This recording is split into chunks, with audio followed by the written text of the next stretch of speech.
They say success is measured by wealth, status, or career accomplishments. For me, it was none of those. Success was walking into my home every evening and seeing my daughter run into my arms, hearing my wife laugh from the kitchen, and eating a hot meal while we shared stories about our day. Before we proceed, if you are just joining us, welcome to Whispers of Reality, the home of gripping, emotional, and unforgettable true life-inspired stories. If you love powerful storytelling that keeps you on the edge of your seat and leaves you thinking long after the video ends, you're in the right place.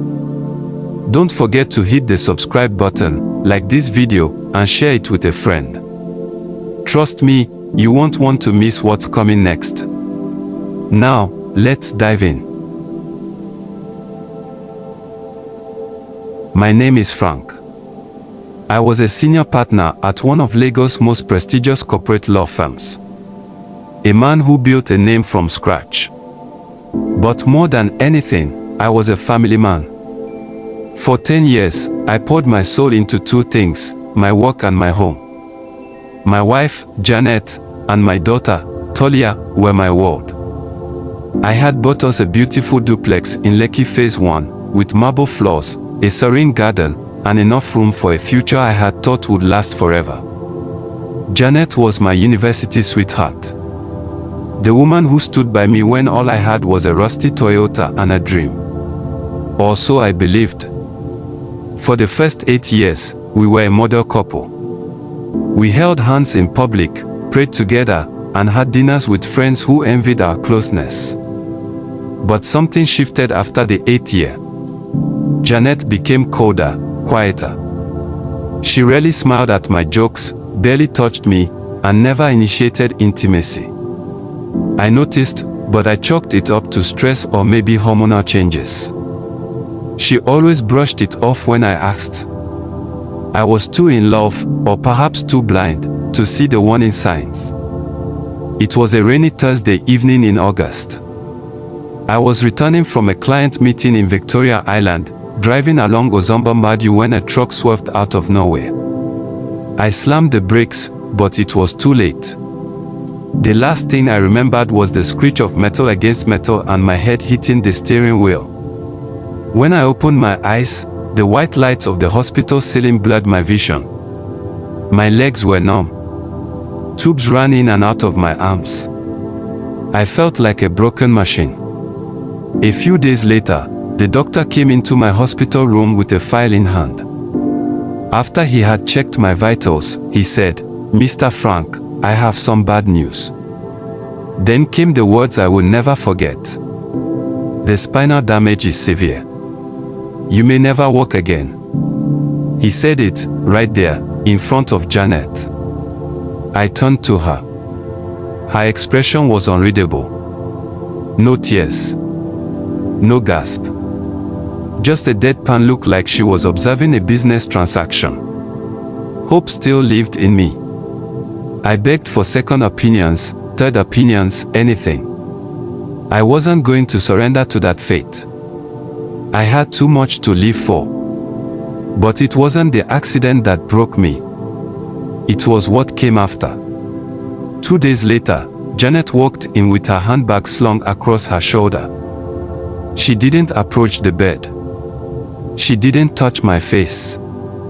She sat down on the visitor's chair, legs crossed. "I can't do this again," she said. I blinked, pretending I didn't hear her, and reached for my phone. I turned on the voice recorder and placed the phone down beside me. "Do what?" I asked. "This," she gestured at me, "your condition. The waiting. The hospital smell. The burden." I stared. "Janet, you're talking like this is an inconvenience. I can't live the rest of my life pushing a man around in a wheelchair, Frank. I'm done. I want out." I didn't cry. I didn't scream. Maybe because the physical pain had numbed me enough already. I simply nodded. "If that's what you want, go ahead." And she did. Just like that. No fights. No farewells. Not even a look back. That night, I made calls. I instructed my firm to freeze access to my accounts. I called my private legal team to prepare asset protections. I notified the banks where I held property deeds. I was still a broken man, but I would not be broken and robbed. She had left with our daughter, and for now, I let her. But the war was just beginning. That same night, I called my private investigator to keep an eye on her. The following months were hell. From Lagos, I was flown to India, where top specialists offered me a sliver of hope. A risky surgery, multiple therapies, and painful rehab. It was an unrelenting mountain. But I climbed it. Slowly. Steadily. Every time my legs refused to obey, I imagined Tolia's face. I remembered her calling me Daddy as she fell asleep in my arms. Janet never called. Not once. She didn't check in on my progress. My daughter didn't send a single video, drawing, or message. They had vanished. But I wasn't going to beg for affection. I wasn't going to fight a woman who had already emotionally divorced me 2 years ago.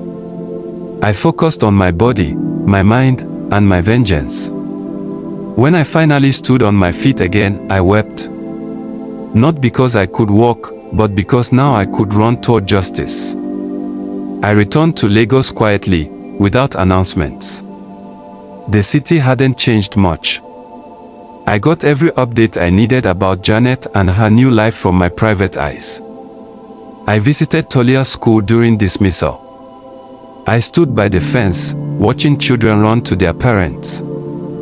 Then I saw her, my daughter. Taller now. Her hair in braids. Her school bag bouncing against her back. She hadn't seen me yet. But then she did. She froze. Her eyes widened. Daddy. It was a whisper. Then, she ran. She burst through the school gate and threw herself into my arms. Daddy. Daddy. You can walk. Daddy. She cried against my shirt, her small arms wrapped tight around my waist. I looked up and saw Janet. Her face drained of color. Her mouth parted, but no words came. She looked at me like she had seen a ghost. I didn't say anything to her. I didn't need to. My daughter chose me in that moment. And that was enough. A week later, my lawyers filed for divorce and full custody of my daughter. Janet responded with shock and outrage. He abandoned his family. He was gone for over a year. But I had evidence. A voice recording of her at the hospital. Affidavits from hospital staff who witnessed her visit or lack thereof. Pictures of her in hotels with a man several times after my accident. My private investigator did a good job of capturing them perfectly. It wasn't just a custody battle. It was a courtroom war. The judge sat through every detail, expressionless.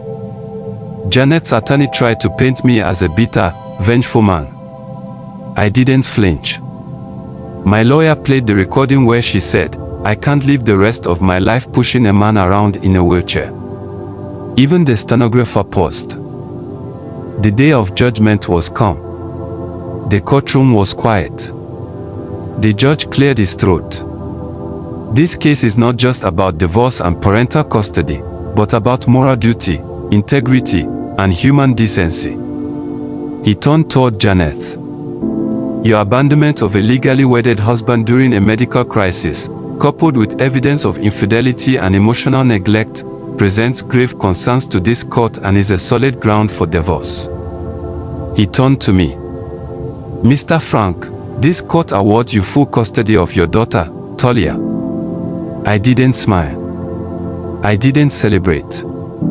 I turned to see Janet. She wept. Uncontrollably. the kind of cry that shakes the soul. But my soul was done crying. I took my daughter's hand and walked out of the courtroom. Walking, not wheeled. Holding, not abandoned.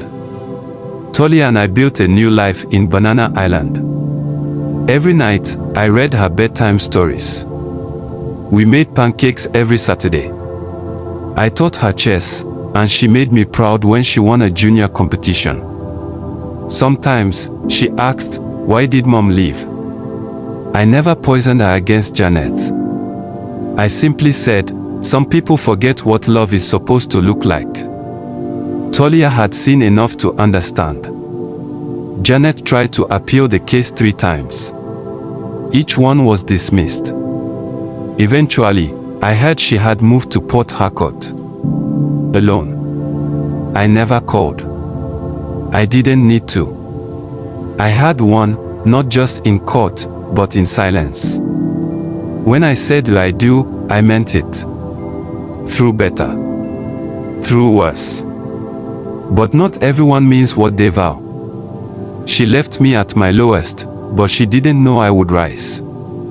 And when I did, I didn't come for her. I came for what mattered most. My daughter. And I got her. That, my friend, was the sweetest revenge of all.